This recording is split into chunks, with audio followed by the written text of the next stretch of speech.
I don't know whether we're going to get him tomorrow, or a month from now, or a year from now, but we're going to get him.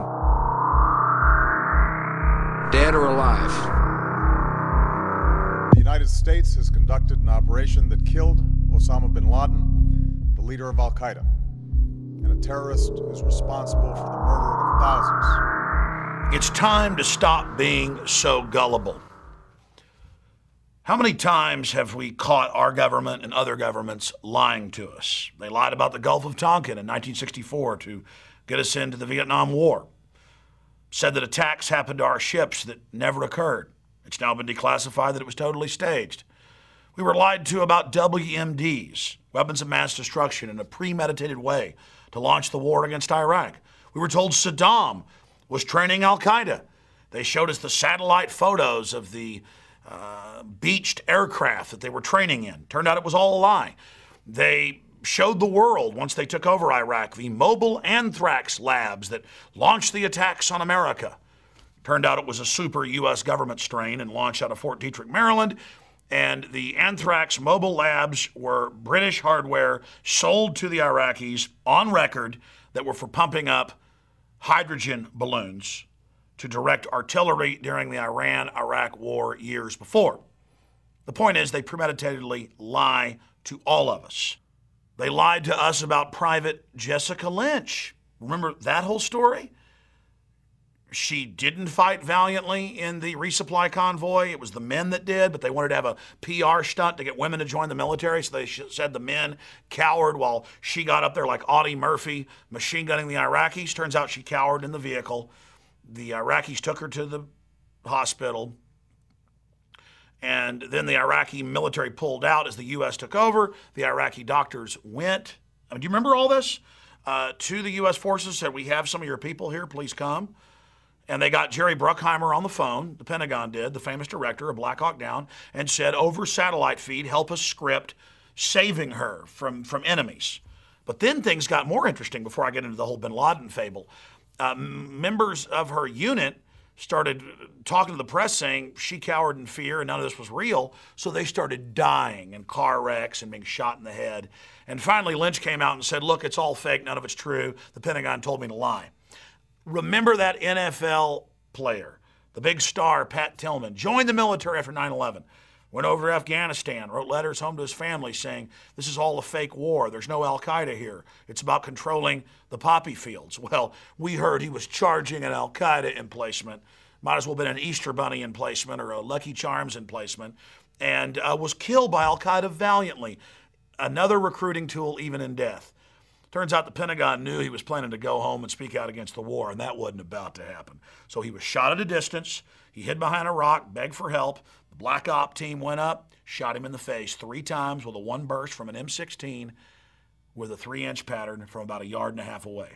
And the Army coroners wouldn't lie and said the evidence showed he'd been murdered. He wasn't charging an Al-Qaeda nest. You know, I could go on for hours with lies. And I could go on for hours about the lies of the bin Laden fable on May 1st, a few weeks ago. And we've had the international media across the board attack us and call us conspiracy theorists for simply pointing out the inconsistencies in the official fable itself. But before I get into the latest developments, I just want to be clear. I was told by Dr. Pachinek, who was the co-author of Tom Clancy's book and who has been a major Hollywood producer with huge Tom Clancy films that have come out, who did write the psychological warfare manuals for the CIA and State Department. I was told in 2002 by him, and I've since interviewed him again, that bin Laden had died of Marfan's disease. You can only live a few years with that. He had total kidney failure. Nobody lives longer than 6 years, even on dialysis.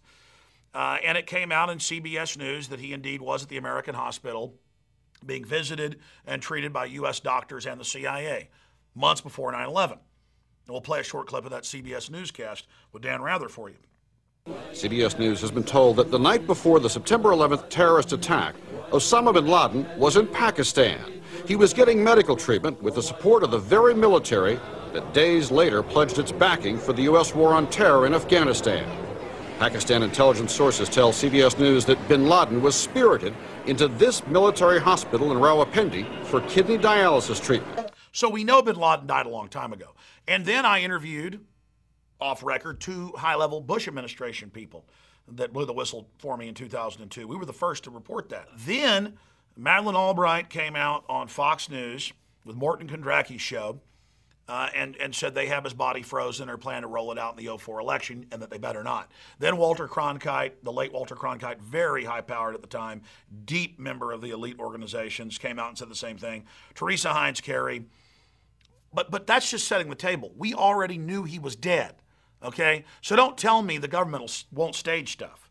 You know, I get emails and see comments on some of these videos we've put out that have 800, 900,000 views covering this bin Laden situation.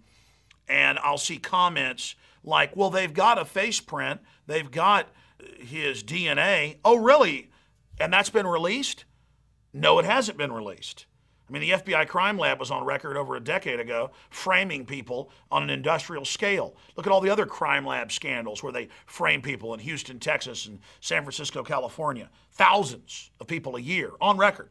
They just frame people. So, but they won't even release that fake evidence. They won't release a photo, but select members of the Senate are allowed to see it. They don't want Photoshop experts being able to look at it.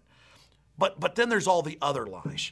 We're told there was a 40-minute firefight, and on the news they put up animations of bin Laden firing and fighting, a guy that could hardly walk 10 years ago with his disease.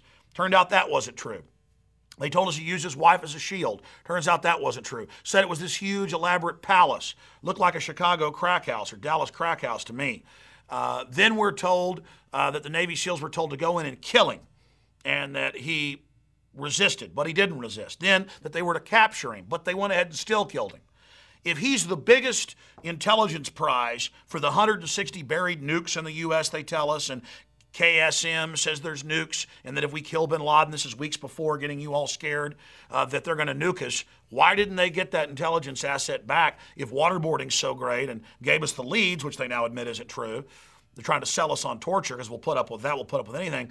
If he's the greatest intelligence asset in modern history, why didn't they capture him? Lies, lies, lies. Then we were shown that Situation Room photo. And there was Obama looking tough.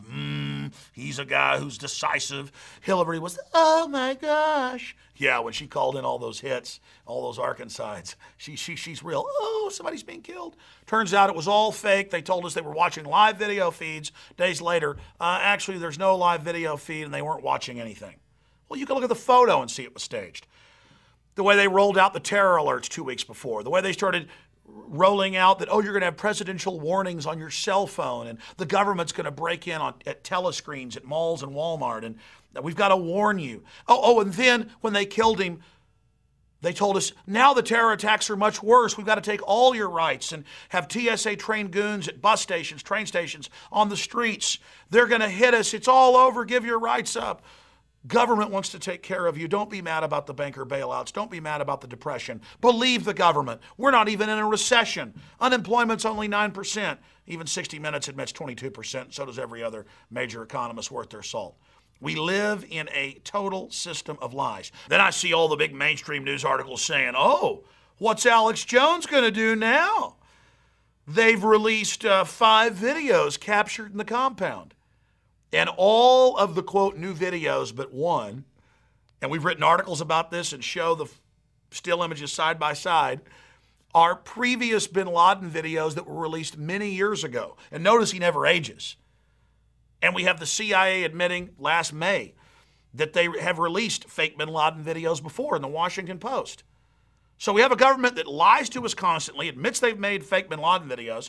We get the 5 new videos, and they're all recycled videos. And so folks wouldn't notice that as much, because all they did was change some of the color tint on it in the chroma controls of the video editor. They didn't release audio on the new ones, because you can even watch the lips move with the old videos.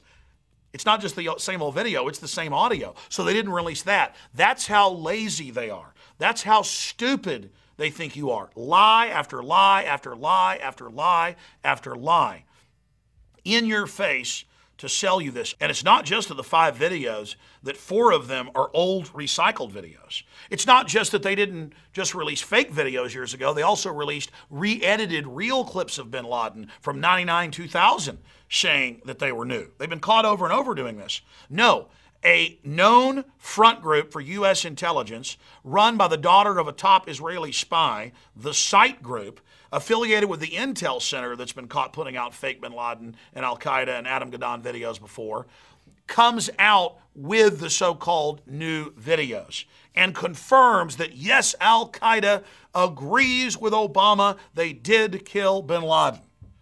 Remember Governor Ridge, the former head of Homeland Security, 2 years ago put out a book admitting that they'd issued fake terror alerts for political gain? That's all the new terror alert system is about. That's all the calls for domestic internal passports are for, and now expanding the TSA to all transportation. This is a total takeover of our society, while the crooks that run Washington are selling us out to the big mega banks that have stolen $27 trillion and counting, mainly foreign banks. They're busy telling us to submit to their corruption and oppression, or the bad men wearing the scary turbans and beards are going to get us. This is nothing but pure theater. The videos are fake. They've been released by groups that openly are on the payroll of the Pentagon and who have been caught putting out disinfo before. The one video that is new is bin Laden from the side watching himself on TV. And this all coming from a system that has been caught lying over and over again. There are close to 1 million private contractor spies in intelligence now in the U.S. Trillions and trillions of dollars have been spent domestically on homeland security. This is the military-industrial complex creating a market to take over every industry in America and to now come out with no travel, no fly list, where there's no judge, no jury. They just put you on the list and tell you that you can't own a gun if they say, no judge or jury. That's being announced by Rahm Emanuel, Chucky Schumer, all these people. And Amtrak's coming out and saying, we agree, please start searching everybody, make people get government permission to even be able to get on a train. This is the Reichstag 2.0. And this was done as a desperate kickoff for Obama's re-election campaign that they've kicked off so he can carry out the globalist agenda. In closing, I want to go to the heart of the matter. We've seen White House advisors, former Clinton advisors like Robert Shapiro, openly write articles for the Financial Times of London and other publications. We've seen neocon writers in big syndicated columns talk about how much we need a new 9/11 to expand the empire and the domestic crackdown so the political ruling class can continue their criminal activity. They know they're in trouble. They know they've committed all these crimes and stolen all this money. So they need this supposed outside threat, so we'll stand down and let them take over our lives. This is all a trial balloon, this bin Laden rollout to stage new terror attacks. As they've told you, more liberty has to be given up now that the terror leader's supposedly been killed. And terror attacks are imminent, including nuclear. Now, whether they go ahead with the new false flag staged event or not, it's a psychological form of terrorism. Do what we say or bad things are going to happen. Like Luigi in the old mafia days saying, I'm not going to burn down your family grocery store in New York, but you better pay me protection money, because if you pay me, I'll stop those that will. And then if you don't pay him the protection money, he lets his cousin, Fredo, a.k.a. Osama bin Laden, the known admitted CIA asset, come burn down your grocery store. Or at least he says his cousin did it. It's very simple. And they are test marketing right now massive new stage terror attacks to use this whole Homeland Security grid against the American people. Remember, 2 years ago, law enforcement, FBI, federal marshals, state police sent me Homeland Security reports, state police reports, where 90+% of all anti-terror training is for Ron Paul supporters, in the fetters, people that want the Second Amendment, those that want to control our borders, people that want American sovereignty and are against this outside banking cartel takeover. It's that simple. So they're getting ready to stage new terror. They are testing you to see if they can get away with this. So please warn everyone you know, because this republic is in deep trouble. And the terror threat is a manufactured threat to menace the people. I'm Alex Jones. Don't give up your liberty. The spirit of 1776 can save this republic. Thank you for watching. Visit Infowars.com and PrisonPlanet.com. When you're on the site, you can also tune in 24 hours a day to my daily radio broadcast. There's also a free iPhone app to listen to the syndicated radio show when and where you want.